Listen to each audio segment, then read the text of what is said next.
அடுத்தது DC ஜென்ரேட்டில் 7வது problem பார்க்கலாம். இது ESC 2012 கேட்ட questions. A 4-pole DC generator is running at 1500 RPM. The frequency of current in the armature winding is dash. As usual 4 option கொடுத்துருக்காங்க.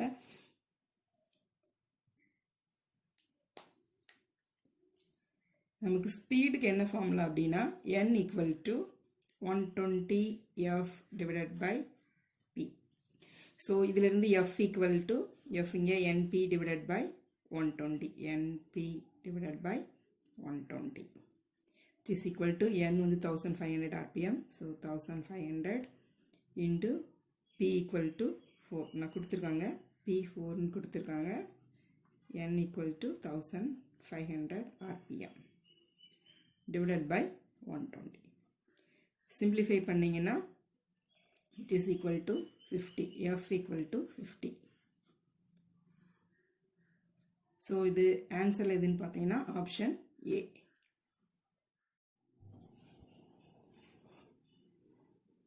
இப்போ DC ஜென்ரேட்டரில் 8th problem, that is ESC 2013 கேட்ட problem. The induced EMF of a DC machine running at 750 RPM is 220 volt. The percentage increase in field flux for generating an induced EMF of 250 volt at 700 RPM would be dash. As usual 4 option கொடுத்துருக்காங்க. நமக்கு என்ன கொடுத்துருக்காங்க அப்படின்னா இந்த speed அதுக்கு கரஸ்பாண்டிங்காக உள்ள voltage, அதே மாதிரி நெக்ஸ்ட் என்ன பண்ணியிருக்காங்கன்னா வோல்டேஜ் 250 வோல்ட் ஆயிருக்கு, இன்னொரு ஸ்பீடு, அப்போ ஃப்ளக்ஸ் எப்படி வேல்யூ எவ்வளவா இன்க்ரீஸ் ஆயிருக்கணும் அப்படின்னு கேட்டிருக்காங்க. ஃபர்ஸ்ட் கிவன் டேட்டா எழுதுவோம். So given E1 induced EMF, this one 220 volt and corresponding speed equal to 750 RPM. அது பார்த்தீங்கன்னா E2 equal to 250 volt கொடுத்துருக்காங்க and corresponding speed N2 equal to 700 RPM. and first caseல நம்ம flux equal to 5.1 அப்படின்னு வச்சுக்குவோம் and second caseல நம்ம flux equal to 5.2 வச்சுக்கலாம். So நமக்கு தெரியும் EMF E is proportional to N5, இல்லைனா இன்னொரு ஃபார்முலா இருக்குது. ஸோ இதை ஈக்குவேட் பண்ணுவோம், ரெண்டு கேஸஸை ஈக்குவேட் பண்ணும்போது நமக்கு என்ன formula கிடைக்குன்னா E2 by E1 equal to N2 by N1 into 5.2 by 5.1. அதாவது E2 proportional to N2 5.2, E1 proportional to N1 5.1. So இதில் இருந்து நம்ம 5.2 by 5.1 N1 இங்கே வரும். So N1 E2 is equal to E2 N1 divided by E1 N2. E1 N2.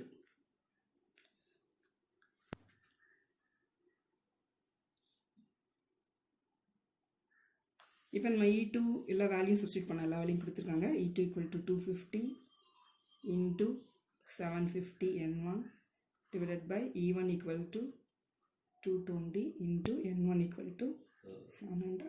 So இதை நம்ம simplify பண்ணனா 1.2175, that is 5.2 divided by 5.1.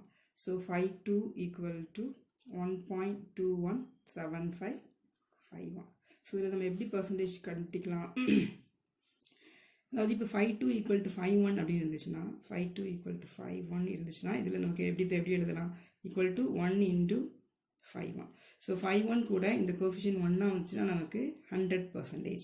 இப்போ இது 0.9 வந்துச்சுன்னா நமக்கு 5.2 equal to 90% of 5.1. அதே மாதிரி இது 1.1 இருந்துச்சுன்னா 5.2 equal to 110% of 5.1. இதுதான் மீனிங். நம்ம ஃபார்முலா படியும் எழுதிக்கலாம். That is increase in flux, increase in flux equal to 5.2 minus 5.1 divided by 5.1. அதாவது 5.1 வந்து முதல்ல இருந்த ஃப்ளக்ஸு, அப்புறம் 5.2 வந்து நமக்கு இன்க்ரீஸ் ஆகிருக்கும். So 5.2 equal to 1.2175 5.1 minus 5.1 divided by 5.1. இப்போ நம்ம 5 வெளியே எடுத்தோம்னா 5 வெளியே எடுத்துட்டோம்னா 1.2175 minus 1 divided by 5. ஸோ இதையும் கேன்சல் பண்ணிட்டோம் அப்படின்னா நமக்கு எவ்வளோ கிடைக்கும்?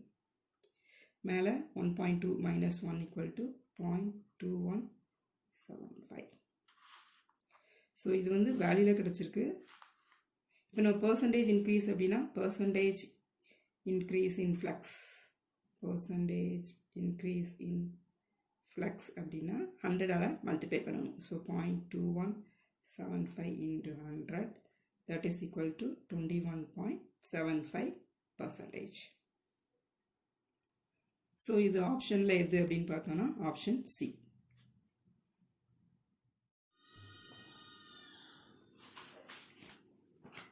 இப்போ டிசி ஜென்ரேட்டரில் அடுத்த ப்ராப்ளம் 9th ப்ராப்ளம் பார்க்கலாம். இது வந்து ESE 2018 கேட்ட problem.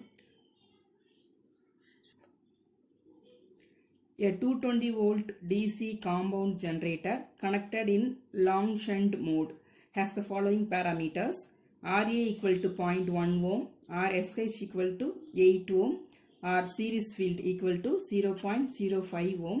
For a load of 150 amps at rated terminal voltage, the induced EMF of generator should nearly be, as usual, 4 option கொடுத்திருக்காங்க.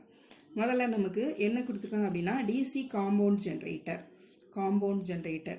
ஜென்ரேட்டர்னா நமக்கு series field winding shunt field winding ரெண்டும் இருக்கும். Next long shunt. So compound generator நமக்கு 2 type இருக்குது, short shunt and long shunt. ரெண்டுக்கும் என்ன difference, எதை வச்சு இந்த மாதிரி கிளாஸிஃபை பண்ணுறாங்க அப்படின்னா சீரிஸ் ஃபீல்டையும் ஷண்ட் ஃபீல்டையும் என்ன வேலை நம்ம ஆர்மேச்சரோட கனெக்ட் பண்ணியிருக்கோம் அப்படிங்கிறத வச்சு அதை வந்து லாங் ஷண்ட் அண்ட் ஷார்ட் ஷண்ட்னு 2 டைப்பாக டிவைட் பண்ணியிருக்காங்க. இப்போ நம்ம ஒன்றா டயக்ராம் வரைஞ்சி பார்க்கலாம். லாங் ஷண்ட்னா எப்படி இருக்கும், ஷார்ட் ஷண்ட்னா எப்படி இருக்கும். அதுக்கப்புறம் கிவன் டேட்டாக்கு போய் ப்ராப்ளத்தை சால்வ் பண்ணலாம். இப்போ முதல்ல ஷார்ட் ஷண்ட் பற்றி பார்த்துடலாம். ஆர்மேச்சர் வரைஞ்சிக்கலாம். ஆர்மேச்சர், அப்புறம் வந்து ஷண்ட் ஃபீல்ட், அதுக்கப்புறமா சீரிஸ் ஃபீல்ட், அப்புறம் லோடோட கனெக்ட் பண்ணியிருக்கோம். ஸோ இப்போ ஆர்மேச்சருக்கு அக்ராஸாக முதல்ல ஷண்ட் ஃபீல்டை கனெக்ட் பண்ணிவிட்டு அப்புறமா சீரிஸ் ஃபீல்டை கனெக்ட் பண்ணியிருக்கோம். இதுதான் வந்து ஷார்ட் ஷண்ட்.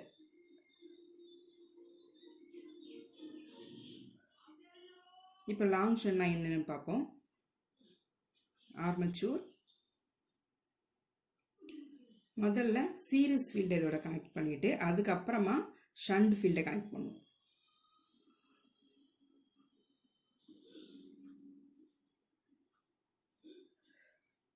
இது வந்து லோடு. ஸோ இது வந்து லாங் ஷண்ட். ஸோ ஞாபகம் வச்சுக்கோங்க, முதல்ல ஷண்டை கனெக்ட் பண்ணோன்னா ஷார்ட் ஷண்ட், முதல்ல சீரிஸ் கனெக்ட் அப்புறமா ஷண்டை கனெக்ட் பண்ணோன்னா அது வந்து லாங் ஷண்ட். இது 2 கனெக்ஷன்ஸ்க்கும் என்னென்ன வித்தியாசம் வரும் அப்படின்னு பார்த்தீங்கன்னா, இங்கே பார்த்தீங்கன்னா லோடு வோல்டேஜ் இப்போ V அப்படின்னா ஷண்ட் ஃபீல்டுக்கு அக்ராஸாக உள்ள வோல்டேஜும் வியாக இருக்கும். பட் இங்கே அப்படி இல்லை. இங்கே வந்து ஷண்ட் ஃபீல்டுக்குள்ள அக்ராஸாக உள்ள வோல்டேஜ் பார்த்தீங்கன்னா இந்த வோல்டேஜ் ப்ளஸ் இந்த வோல்டேஜ். எக்ஸாம்பிள் இதை வந்து ஒரு V, இதை Vன்னு வச்சுக்குவோம், இதை V1 அப்படின்னு வச்சுக்கிட்டோம் அப்படின்னா இந்த ஷண்ட் ஃபீல்டுக்கு அக்ராஸாக உள்ள வோல்டேஜ் இது வேணால் V1, இது V2ன்னு வச்சுக்கலாம்.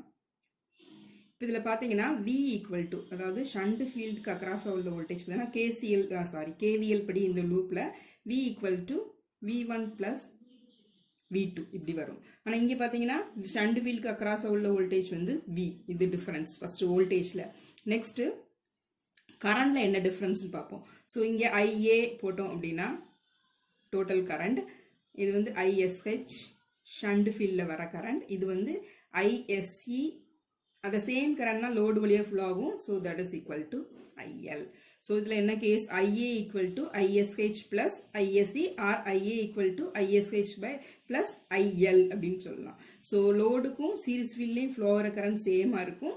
So total current IA equal to, so இங்கே IA total current equal to ISH plus ISE, இல்லைனா ISEக்கு பதிலாக IA சப்ஸ்டியூட் பண்ணிக்கலாம். That is equal to ISH plus IL. இதுதான் டோட்டல் ஆர்மேச்சர் கரண்ட் இந்த ஷார்ட் ஷண்டில். இப்போ லாங் ஷண்டில் பார்ப்போம். இங்கே பார்த்தீங்கன்னா ஐஏ அப்படின்னு போட்டாங்கன்னா இந்த சேம் கரண்ட்னா இந்த சீரிஸ் ஃபீல்டையும் ஃபுல் ஆகும். So IA equal to ISC. அதுக்கப்புறம் அது டிவைட் ஆகி இங்கே லோடுக்கு ஒரு கரண்ட் போகுது, இங்கே ஷண்ட் ஃபீல்டுக்கு ஒரு கரண்ட் வருது. ஸோ இங்கே total current equal to IA R ISC. இது equal to ISH plus IL. இதுதான் லாங் ஷண்டுக்கும் ஷார்ட் ஷண்டுக்கும் லாங் ஷண்டு ஷார்ட் ஷண்டுக்கும் உள்ள டிஃப்ரென்ஸ். வோல்டேஜ் எப்படி டிஃபர் ஆகுது, கரண்ட் எப்படி டிஃபர் ஆகுதுன்னு பார்த்துட்டோம். இனிமேல் நம்ம ப்ராப்ளத்துக்குள்ள போகலாம்.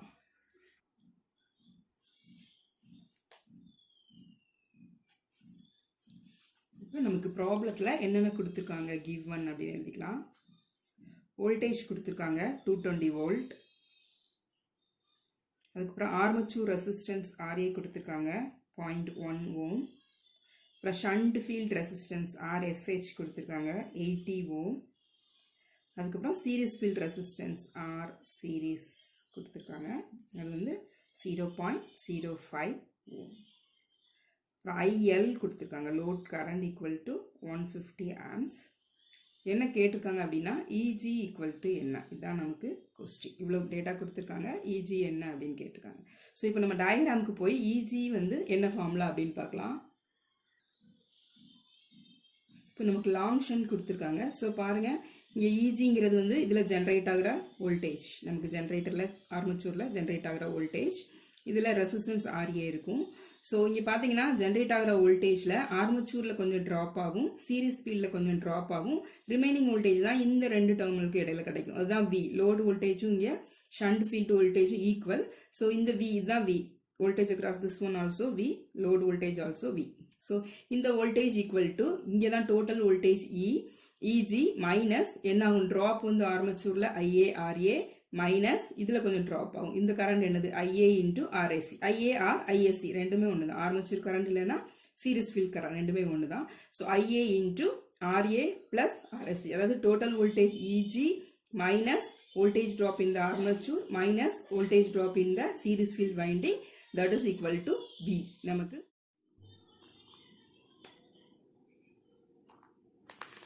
ஸோ இப்போ நமக்கு EG is the generated voltage, that is equal to V plus IARA plus IARSE. so இது சிம்பிளா எப்படி எழுதிக்கலாம், V plus IA வெளியே எடுத்தோம்னா IA into RA plus RSE. SE na series field resistance. so இப்போ நமக்கு ISH என்னன்னு தெரியாது. so ISH என்ன எப்படி கண்டுபிடிக்கலாம், voltage divided by shunt field resistance. so V divided by RSH, so which is equal to 220 divided by 80, which is equal to 2.75 amps. ஏன்னா நமக்கு இங்கே ஐஏ வேணும், ஆனால் ஐஏ கொடுக்கல, ஐஎல் கொடுத்துருக்காங்க. நமக்கு ஐஏ என்ன அப்படின்னா IA equal to IL plus ISH. ஆனால் நமக்கு ஐஎல் கொடுத்துருக்காங்க, நமக்கு தேவையானது ஐஏ. ஸோ ஐஎஸ்ஹெச் கண்டுபிடிக்கணும், அதனால தான் இந்த ஃபார்முலா யூஸ் பண்ணி ISH equal to V divide by RSH, அதாவது voltage across the load divide by shunt field resistance. So shunt field current நமக்கு கிடச்சிடும். ஸோ ஷண்ட் ஃபீல்டு கரண்டையும் ஐஎல்லையும் ஆட் பண்ணால் டயக்ராமில் வெரிஃபை பண்ணிக்கோங்க, நமக்கு டோட்டல் கரண்ட் ஐஏ கிடைக்கும். So IA equal to 150 plus 2.75, இது 2.75. ஐஎல் கொடுத்துருக்காங்க, load current 150. So total current நமக்கு இவ்வளோனா 152.75 ஆம்ஸ். இதுதான் டோட்டல் ஐஏ. இப்போ இதை நம்ம ஈக்குவேஷன் 1ல் சப்ஸ்டியூட் பண்ணணும். 1ல் சப்ஸ்டியூட் பண்ணோம்னா இஜி ஈக்குவல் டு வி. வி எவ்வளவு நமக்கு 220 volt plus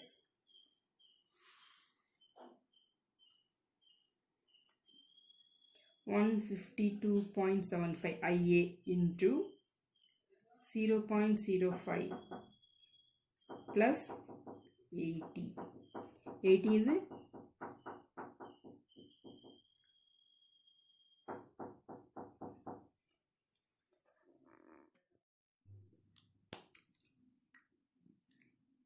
that is RA RA and RSC இங்கே 0.1 80 இல்லை 80ங்கிறது RSH ஸோ இது வந்து 0.1 RA வேல்யூ வந்து 0.1 ohm so which is equal to 2 so EG இதை கால்குலேட்டரில் சிம்பிளிஃபை பண்ணிக்கோங்க EG equal to 242.9 volt இப்போ இது கொடுத்துருக்கிற ஆன்சரில் எந்த ஆப்ஷன் அப்படிங்கிறத பார்க்கலாம்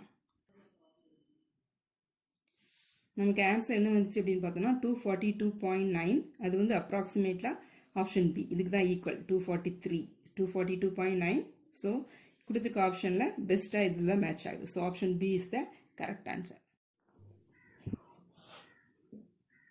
இப்போ 10வது ப்ராப்ளம் இது வந்து கேட் 2016 கேட்ட problem A DC shunt generator delivers 45 amps at a terminal voltage of 220 volt.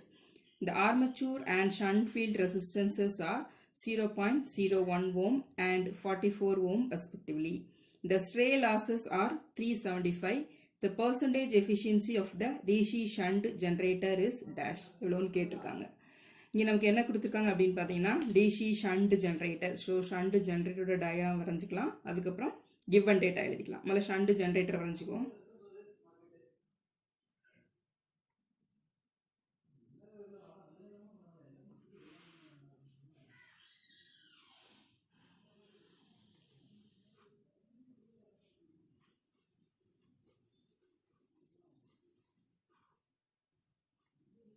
So இது லோடு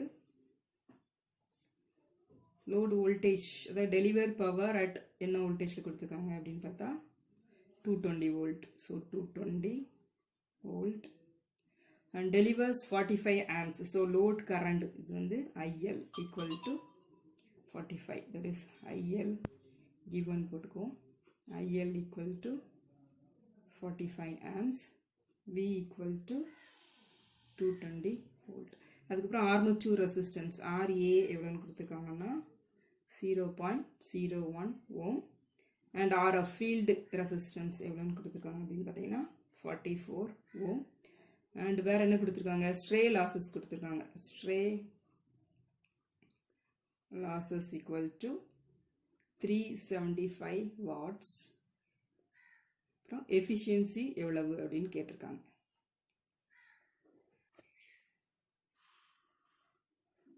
ஸோ முதல்ல நம்ம எஃபிஷியன்சிக்கு ஃபார்முலா எழுதிக்குவோம் efficiency eta equal to P0 divided by that is output power divided by input power அதுக்கப்புறம் P0 output power input பவரை எப்படி output பவரில் எழுதுவோம் அப்படின்னா output plus losses equal to input கொடுக்குறோம் கொஞ்சம் லாஸ் ஆகுது மீதி வந்து அவுட்புட் ஸோ அவுட்புட்டையும் லாஸஸையும் ஆட் பண்ணால் இன்புட் கிடைக்கும் so P0 plus P losses அப்படின்னு எழுதிக்கலாம் P losses P total losses இதுதான் நமக்கு எஃபிஷியன்சிக்கு ஃபார்முலா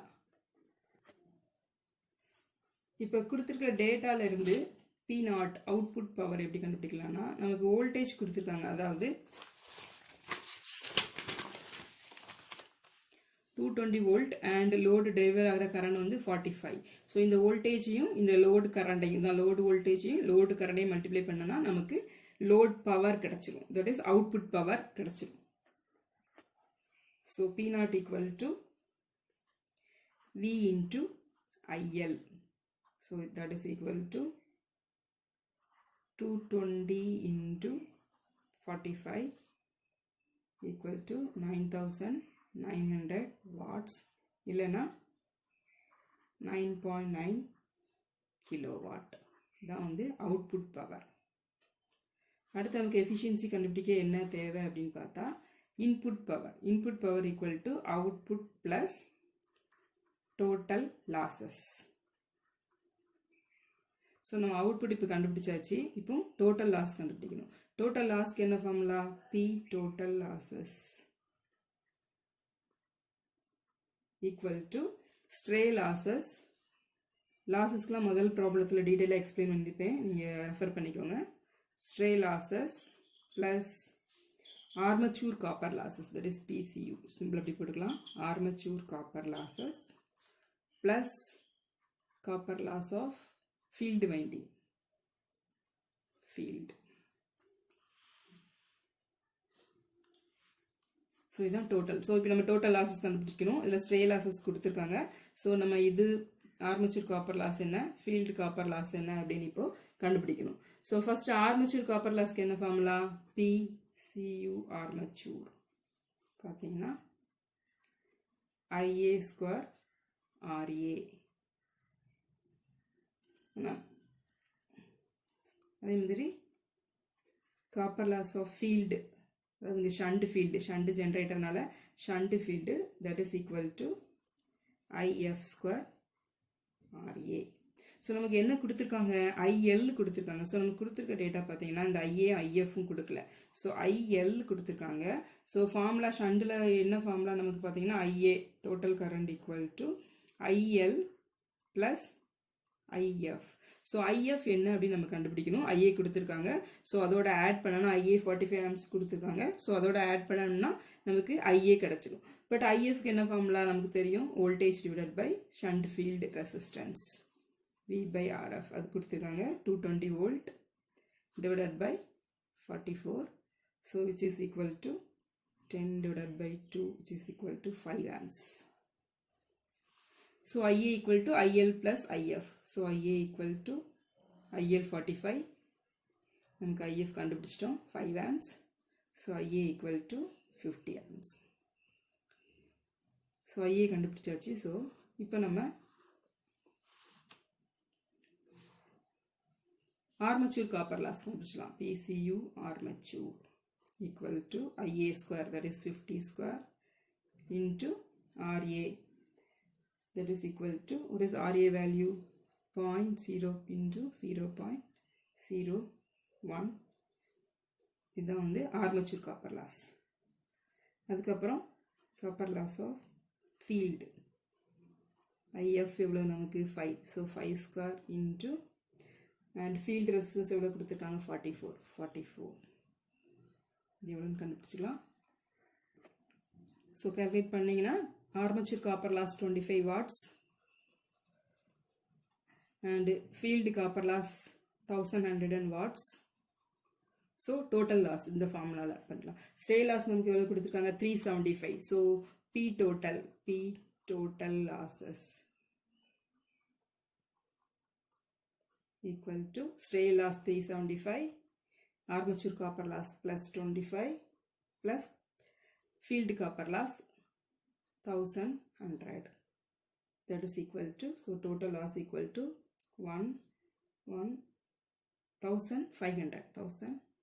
500 watts.